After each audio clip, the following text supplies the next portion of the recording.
We all have our own path to walk. It may be obstructed, it may be winding, and no doubt it will have peaks and valleys, but it is ours alone. Like onlookers at a marathon, friends and family can offer encouragement along the way, but ultimately we decide the trajectory that we take.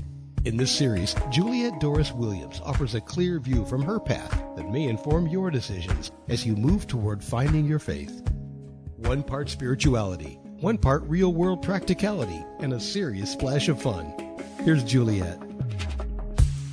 Hi, I'm Juliet. Welcome to Finding Faith.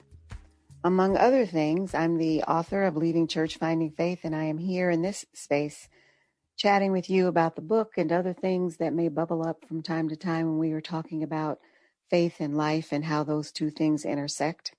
Because if you are at all like me, they always intersect. So, welcome back, friends. I've been reflecting on being faithful. The last couple of episodes, I've ruminated on being faithful in the dark when life and situations look bleak and sad and hopeless. I then noodled out loud on being faithful in the light when things and life and situations and circumstances seem much more hope-filled. Today I want to talk about just being faithful. And this is less an act as it is a state of being. Acting faithful is being mindful with your words, with your actions. Being faithful is being mindful with your thoughts. Proverbs 23:7 talks about who we are on the inside. Roughly, this verse says, as we think within ourselves, so are we. That particular passage in the Bible offers an example of a person who is outwardly welcoming and attentive, but inwardly is resentful and calculating and less than generous despite their action. I was reminded of a scene in the musical Hamilton when Alexander Hamilton walks up and officially introduces himself to Aaron Burr, who finally takes notice of this man standing in front of him, spouting a bunch of words, rapping really, and says, "Talk less, smile more. Don't let them know what you're against or what you're for." Those are words from a play, possibly historical, possibly just historic license. I think of it now in this probably historic time we are living in. For real, people, the year 2020 will definitely not be a footnote in history. It won't be a footnote for many reasons. There will be stories about how we survived 2020, if we survive, that is. We lived through a global pandemic. We lived through widespread community unrest that actually also spread across the globe. The twin pandemics the media has taken to calling it. The actual virus that has claimed hundreds of thousands of lives just in the U.S., and the cultural revolution, more like a revelation. Think illumination, not the apocalypse. But, maybe that's just semantics now that I'm thinking about it. A revelation that what we thought were global ideals, basic things that we can agree on, even if we didn't agree on nuance, even if there were layers of interpretation, ideals upon which many of us thought of as bedrock. Many of us are coming to the recognition that these bedrock ideals are not the universal truths about who we are as a people. And of course, I'm talking primarily about we in the U.S. of A, who in the year 2020 are coming to a reckoning about our collective selves. One day recently, I received a magazine in the mail, and with it came a little sticker, little peel them off kind of thing that said, "Act justly, love mercy, walk humbly." It arrived on a day when My shoulders were up by my ears, my jaw was clenched, and I was probably doing some shallow breathing, all symptoms of high anxiousness. Those 3 commands from Micah 6:8, one of my faves, arrived just in time to remind me to breathe. That passage always reminds me that there is a God in whom I trust.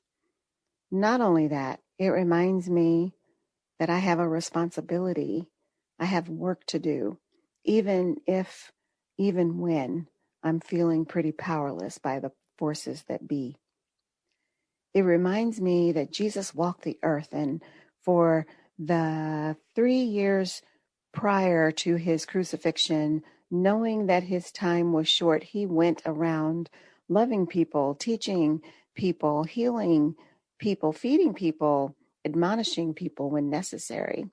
What Brene Brown would call speaking truth to bullshit while being civil. That's the exact quote. Because what are we here for but to care for one another, to take care of one another? Why is that not our highest, most important work? That might be the universal question. Anywho, I was reminded to breathe, and I was reminded that I don't get to dismiss people. I don't get to dehumanize people. I don't get to hate people because they are hating me. Hating me with their actions, hating me with their voice, hating me with their vote. I am reminded about what I said about God not requiring any of us to hang on a cross, because that work is done, finished, over. I am again reminded that loving the ones who love us is easy. Loving the ones who hate us is the actual work. The reason that it is work is because you have to choose it. We have to decide. I have to decide that I will not return your hate with hate. We each have to choose love. Maybe we should exchange the word love for mercy. Another word for mercy is humanity. We have to remind ourselves that we are dealing with humanity and all her imperfect imperfection, the good, the bad, the uninformed, and the unimpressed. We have to breathe, and we have to remind ourselves that this is a fellow or sister human standing in front of us. And we have to act accordingly. That is, if we are followers of the way of Jesus, like the Mandalorians say, this is the way. Being faithful, living faithful, means aligning our thoughts with our words, then aligning those words with our actions. It is one thing to say love. It is another to do love. And so, because I had that revelation and my shoulders were no longer up around my ears and my jaw was now relaxed and I was breathing more deeply, I waded into the war of online commentary. OMG. All of my feeds are curated a certain way because of the things I react to. Lots of love and light, lots of health and safety, a fair amount of politics because I'm a political being, a few jokes now and then. And there was this one post on this one day reminding people on pandemic safety protocols from one of my local political leaders. You would have thought the dude stole all their cows and horses, burned down their barns, scorched their land, and stole all their money. By the way, I live in a state with majority rural counties, if you hadn't figured that out. So much heat, so much hate. And me, little Miss Mary Sunshine, commented about the level of heat and hate in all the comments. Too much heat, too much hate, over the top. Just really, people. And, well, dear listener, the battle royale was on. Who knew I was saying something controversial? 33 comments later, yes, 33 comments from people I don't know who don't know me, and I was still calm enough to ask the last commenter, what are we really arguing about here? Where is the difference of opinion? Because after all that, the last commenter was concerned about their family. They were concerned about not being able to provide for them and keep them safe. We were not on opposite sides at all. Did I make a friend? No, but I also didn't make an enemy. Love mercy. Choose to see the humanity. Yes, in that 33 comment war, there were a number of hand grenades of name calling and random inaccurate facts and big ugly words tossed at me. I didn't have time to respond to every comment, but I made a decision to not react to the heat, only to the words. That meant I could respond back with facts as I understood them, not a fact check, mind you, just random factoids I had picked up from my own efforts to educate myself. My war of words with 33 strangers reminds me of the first part of that Brene Brown quote I said earlier. The first part is, people are hard to hate close up. Move in. It's my supposition that the closer we come toward each other, the brighter the light of understanding is. Even if we are still standing on opposite sides of a given line, we at least know why we are on one side and can't come closer. We at least are standing close enough to the person on the other side of that line to hear, straight from them, why they can't cross over to our side of the line. And the fact that we are close enough to see each other better means that we can see the humanness in each other. John Wesley, the founder of the Methodist movement and another of my spirit twins, had this to say about the rich and poor. One great reason why the rich in general have so little sympathy for the poor is because they so seldom visit them.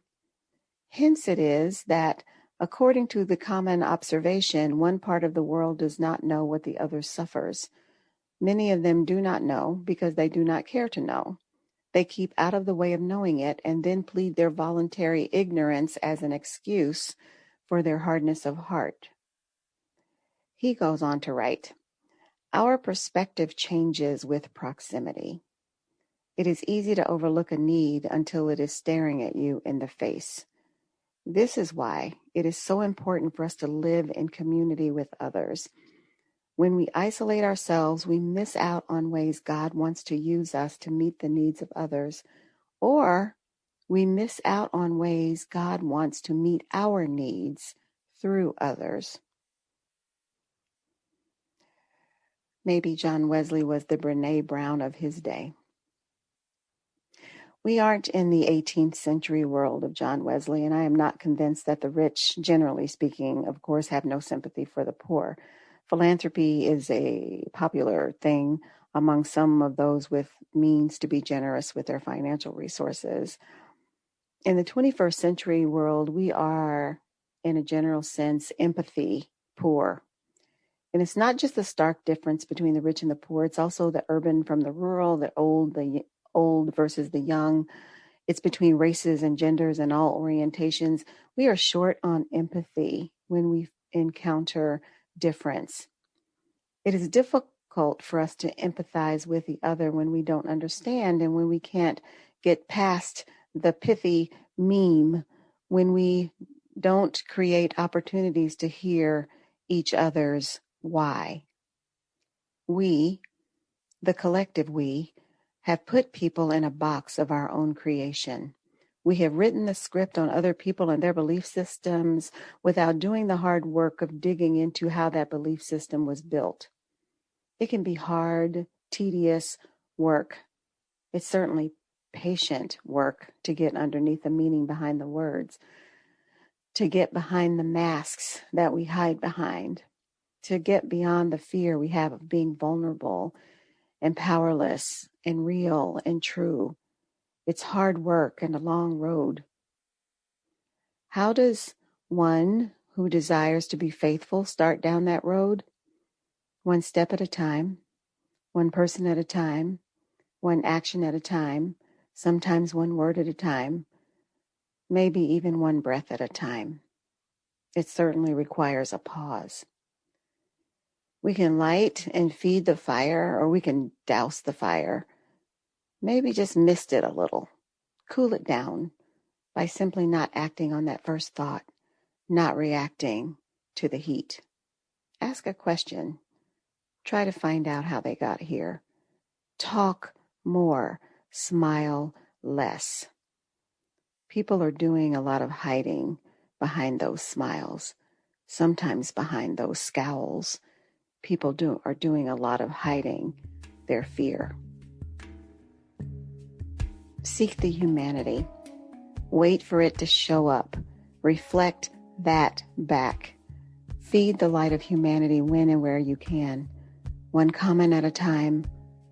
One human at a time. Worth a try? I think so. I hope you do too. That's all for now.